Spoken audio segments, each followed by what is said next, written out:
உங்க லைஃப்ல இல்லனா என்ன ஆயிருப்பீங்க சக்தி? பாட்டாவே சொல்லுங்க.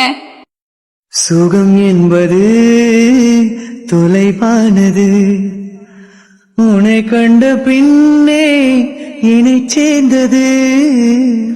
வாழ்வெனக்கு வசப்பட்டது, வசந்தம் என் கண்ணில் தென்பட்டது.